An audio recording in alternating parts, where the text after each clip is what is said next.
Right, we're looking at perimeter and area of rectangles and triangles.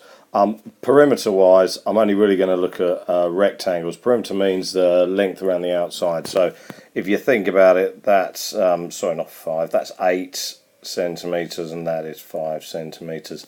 Add those up, the perimeter is 26 centimetres. Remember, perimeter is a length, so it's centimetres, not centimetres squared. That's area.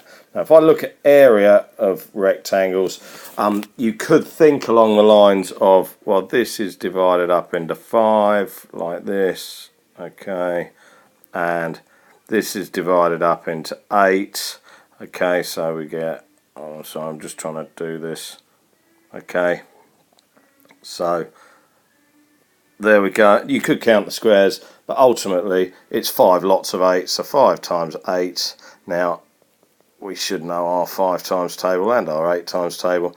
Area is always measured in centimetres squared. Now as far as triangles go, alright, similar sort of thing. If you're asked for the perimeter, yeah, just add up the sides. With this one you can't, and with the other one actually, funnily enough.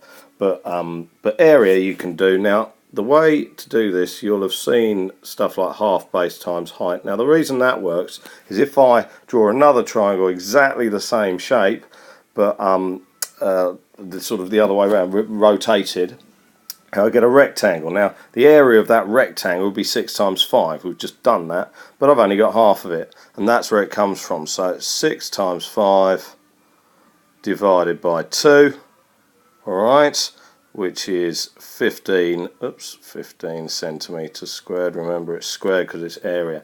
Now, just because I can do that with a right angle triangle, I can also do that with any old triangle. And I've done the same dimensions here because I've still got, instead of just having one rectangle here, okay, I've actually got 2 rectangles here, okay, which again would be 6 times 5. Well, I say 2 rectangles, there's 1 here, 1 there, and there's 2 there.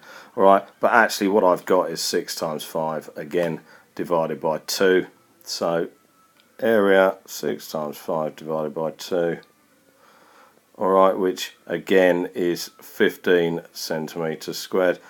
Now, even, like I say, because it's the same dimensions, just because they look different doesn't mean they can't have the same area. Alright, so just be careful with a rectangle. Perimeter's distance around all the way around the outside, and then it's just base times height for rectangle, base times height divided by 2 for triangles.